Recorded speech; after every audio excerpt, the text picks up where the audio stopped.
Good day. Today we're presenting on behalf of MyTech SA and the MRC Group. We are presenting the Stadio Campus Gatehouse project for the Steel Awards 2026 as a nominee.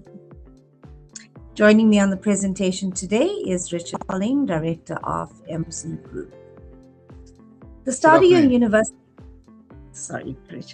The Stadio University being the client, the architects were BPAS Architects, main contractor Isipani Construction, and the contractor for the roofing and the cladding was MRC Group. The brief was to create a distinctive yet highly functional guardhouse for the Stadio Durbanville campus, building that operates every day as the primary access control point, while also acting as a clear architectural marker at the campus edge. Although shown in the background here, the guardhouse had purpose, as indicated by the architect. She said the guardhouse was an important focal point, deliberately embracing the curve of the driveway and using the main campus as a backdrop. A defined constraint here is site geometry. The guardhouse is on the curved section of the campus access road, and rather than forcing a standard-looking object onto that kind of condition, the architecture responds directly to it. The roof plan and elevation taper in response to the curve, aligning the structure with vehicle movement and sight lines. This site-driven response is what gives the roof its visually unconventional, asymmetric appearance. Importantly, that formed the outcome of geometry and movement. In the broad context of Stadio's campuses across South Africa, even relatively small structures are expected to express contemporary, forward-looking institutional design. The guardhouse therefore needed to feel refined and confident without becoming monumental or detached from its everyday function. The Durbanville location also brings a high wind environment into play. Architecturally, the intent was to achieve a roof that appears light and dynamic, while structurally it had to remain fully rational, stable, and comfortable in service. This establishes a deliberate intention that carries through the project, a form that looks unconventional but must behave in a controlled and predictable manner. It is important to note that at the time of the brief, the defined intent and performance, not a specific structural system. Richard, how did the brief, however, translate to a hybrid steel solution? So when we were originally involved right at the start of the project, the original intent was to have a hot rolled steel frame building with the normal purlins and rails to support a roofing and cladding and soffit system.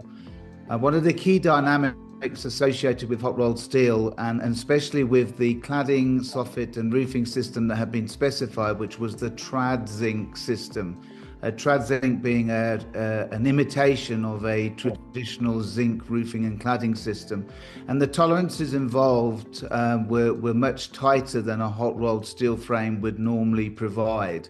So the idea then, or the intent behind it, was then to create a spine of a hot rolled steel frame to give the structural sort of intelligence, you might say, a spine that runs down the guardhouse itself, and then to have let's call it a rib cage around it to create the structure by which then a roofing system and a soffit system could then be installed at the correct tolerances. So in this particular format, which is quite unique for this particular project, you actually utilized a hybrid system where you had the benefits of hot rolled steel. So you had a sleek design, you had the heavyweight performance of hot rolled steel, and then you utilized the Ultraspan MyTech system, which then provided that much closer tolerances, the sleekness, to provide that rib cage by which we could then apply the roofing, cladding and the wall detail. I think one of the nice things about the detail, it's when you look especially at this particular diagram or render, is the idea that it was floating, especially when it comes to a guardhouse. What you don't want to do is pepper it with columns, but you can see here that you've almost got a floating roof then, which ties itself back on the left-hand side back to the earth itself, and it works very, very well. And you can see that there's space there, correct spacing for cars and vehicles to get in and out to the guardhouse, so it doesn't look too cluttered. When you actually look at the photos itself, you'll find that the wall on the left-hand side also had a light gauge steel frame cladding system, once again to give those tolerances for the roofing and cladding system. Thanks, Richard. So, although this roof reads as a simple continuous plane, the sections reveal that it behaved very differently across its span, changing cantilevers and stiffness requirements and load effects. And this is the point where architectural intent becomes a structural problem to solve, not just a visual one. The roof had to remain visually light and refined at the campus entrance, as Richard had pointed out, while still controlling deflection, uplift, and movement under wind loads. The drawings therefore define the performance demands that the structural system must satisfy, yet setting up the transition into framing solution that will go and continue as we give you the overview of the project. So you've just seen the architectural brief and the site constraints on this particular job. This slide marks the transition from intent to outcome and what the project actually became. The Stadio campus guardhouse delivers distinctive yet functional campus entrance, translating a challenging and architectural idea into a great buildable steel solution, which proved to be the hybrid solution. The project resolves a visually unconventional roof with the coastal environment that it was set up in, while still operating every day as a primary access point. The total lightweight steel frame ultraspan value on this project was just under $500,000 of a total of $5 million for the hot rolled and ultraspan systems. The hot roll still weighed around 13 tons, and the ultraspan, if I recall correctly, Richard, was between 6 and 7 tons on this project. Is there anything further you'd like to draw in terms of the overview from a structural perspective?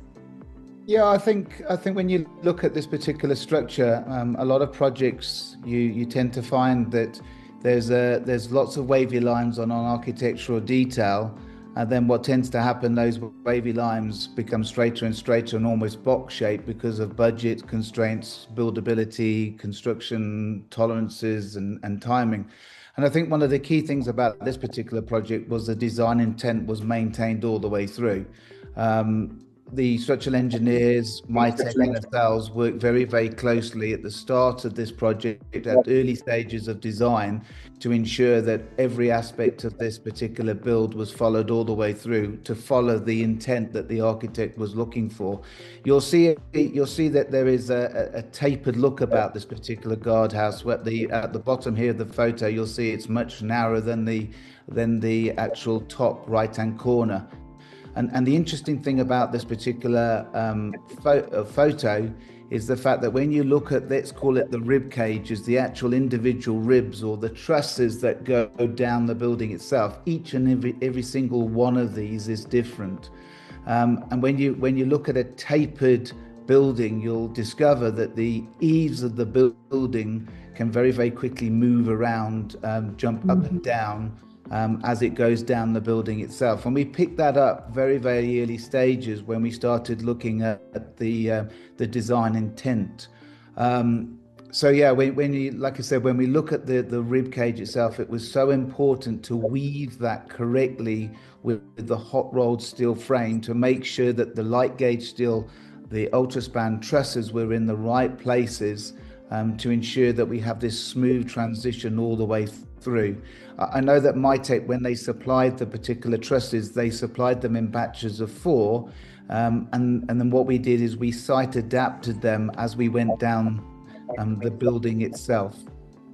When we look at the tonnage of the cladding, roofing and the wall system that was employed on this particular building, there was there was about 7 tons of product that was actually applied to this steel frame, to the hot rolled steel frame, and obviously to the ultraspan trusses.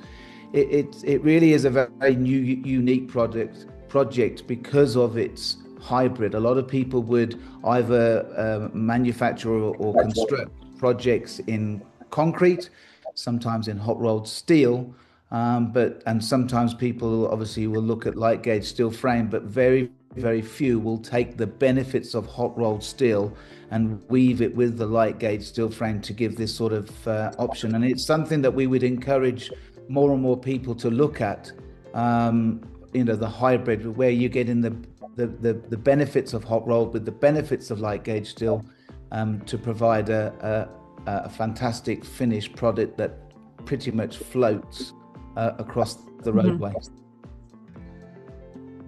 Thanks, Richard. I think I know I'm moving the slides, but I think you're actually speaking to the technical information that was in the slides. And what was notable, like you said, what was unconventional was bringing two systems together, the hybrid steel approach, where the hot rolls control the stiffness and the load parts, and the light gauge steel system really formed that continuous roof diaphragm, if I understood you correctly. Absolutely. And I think just to add to that, when you think about a hot rolled steel frame, you're talking about tolerances of 25 to 40 millimeters. And the reality is that when we're applying a facade, a cladding, a roofing, a soffit, or a wall system with a tolerance of plus or minus 1 or 2 mil, you've got a big discrepancy between hot rolled and the roofing and cladding system. We call it the positive mass. But the reality is that that's where the ultraspan really came into its own, because it wasn't just a case of actually putting just willy-nilly putting the trusses in wherever we wanted down the structure. They had to be in the right position, and obviously a lot of this meant that we had to look at this from an early stage perspective. So we utilized a lot of technology to visualize what we were going to see. And it was actually interesting when we got involved with the early stages of this project. One of the first things that we looked at is what was going to happen with the eaves detail, because that became the setting out point all the way down the building. So the utilization of the BIM model with the MyTech software system and AutoCAD was absolutely key to making sure that we ironed out, let's say, all the creases long before they get to site.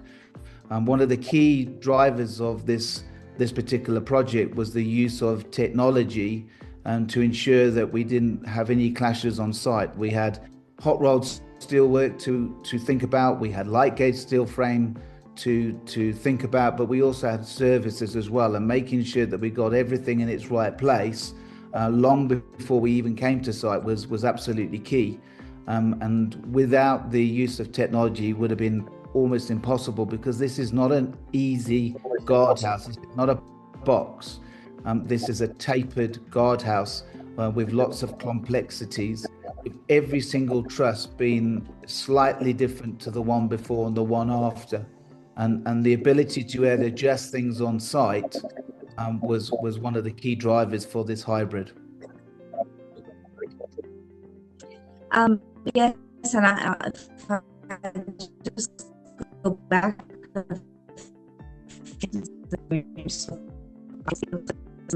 show the image here, the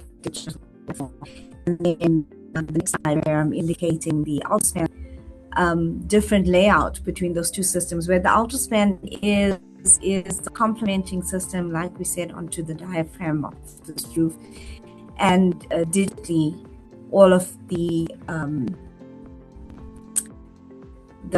visuals, the complexity, how the two systems are interwoven, fixings, eaves details, all came into play, solved on a digital technology platform rather than on site, which I'm sure saved you as a contractor lots of time and energy in a tape roof system. And then you've mentioned across the three design models, obviously you being at the center of it, MyTech being one of the resources that provided into the different models that you were using as a contract. At this point, for the category, we've created a QR code that if you wanted to access the 3D link to the specific project, you can do the QR QR code. But Can I just interject there? Sorry, Ned. so, I think Richard, sorry, there's a bit of a breakdown in the technology here when it comes to the internet, but it wasn't the case on the particular project. So the interesting thing is the interaction between all the various parties, from the structural engineers to the architects to the suppliers, and obviously us as a contractor, was absolutely key. And I think a lot of people will use the digital intelligence and technology just for visual purposes. But one of the key things here is we couldn't just use it for visual purposes. We actually had to use the technology to ensure this is exactly how this was going to be constructed on site, because of the tight tolerances and making sure we can get the flow of that particular building exactly as the architects intended. So the utilization of technology was absolutely key, not just visualization, but actually to construct it in the correct manner. Sorry, Nesh. Absolutely. Richard, we're going to move into the cladding side of this project, but before I hand it over to you here, now when you see the finished picture of this guardhouse, you really underestimate the amount of work that needs in order for the cladding system to look so tight on working with the cladding system and the products that you use for the project. Yeah, one of the key things is its coastal environment basically meant that you had to treat the steel frame in a slightly different way to what you would normally do in the inside or the internal environment of South Africa, because obviously we're only about 25 kilometers from the coast. And it's the same with the roofing and cladding system as well, making sure you use the correct steel, making sure you use the correct corrosion coating on that steel. In this particular case, it was actually a blue scope product that we utilized with an AZ200 corrosion protection, and obviously a colored coating on the top. All that came together in the form of a coil. The utilization of that will mean that this particular product is going to provide a long-term solution to the guardhouse itself. The key aspect was making sure that the trad zinc profile that went from the soffit, soffit and fascia that wrapped down onto the wall or down the wall to literally follow this flow. The interesting about the trad zinc profile is that in the Capetonian area, the Western Cape, you tend to find that zinc and the old sort of church roof style of roofing and cladding is utilized more than in most other places in South Africa. But in most cases, a lot of people can't afford zinc.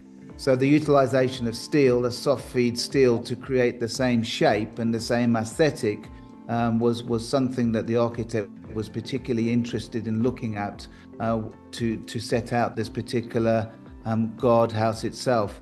And part of that was the minimum amount of flashings that was integrated into the soffit detail and down into the wall detail. And that's one of the major benefits of the trad zinc profile that we have designed for South Africa,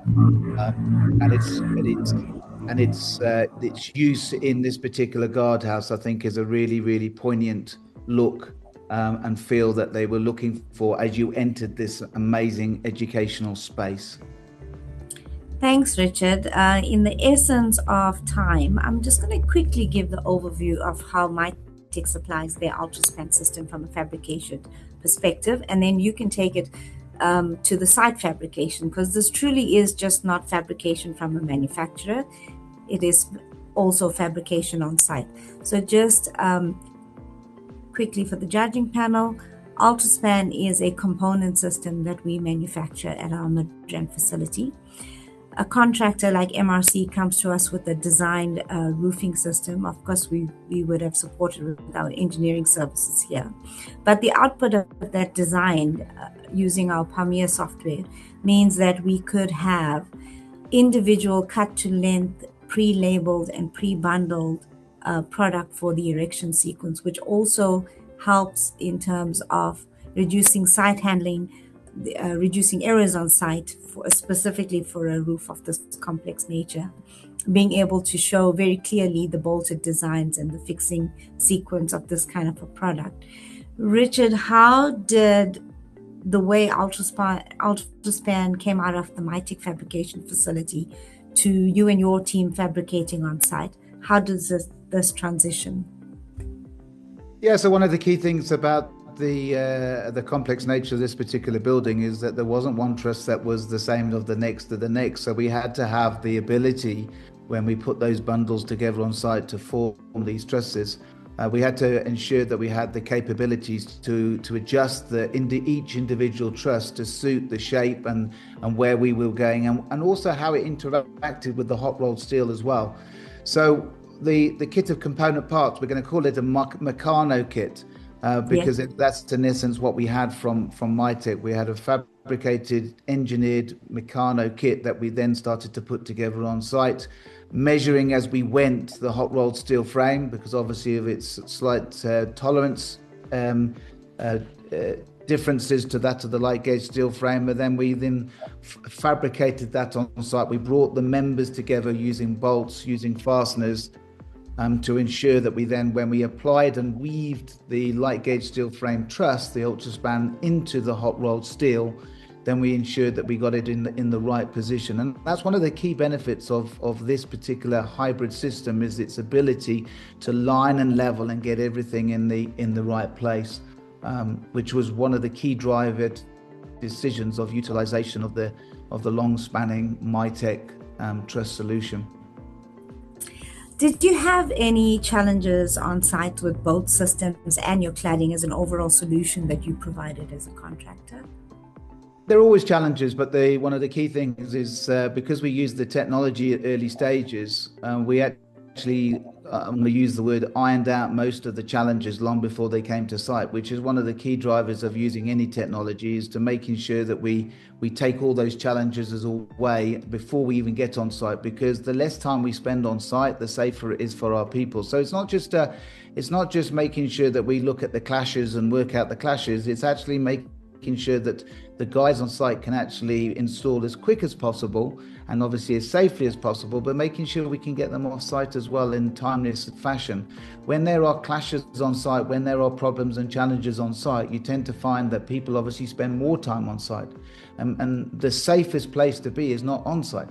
So all the challenges were ironed out long before we get to site. So by the time we started introducing those members and building those components and putting it together, all the clashes and the challenges had actually been solved. So avoidance of challenges is much, and solving those problems is much better than making a plan on site to try and solve that particular problem. And when you look at the hybrid solution that we put together, where we use the benefits of hot rolled and light gauge steel, one of the key things is understanding it from a QA perspective. Quality means that this particular building and its skin is going to perform for the long term. And I think that's one of the key drivers with anything that we design and that we put together, is that we must look at things for the long term and not for the short term itself.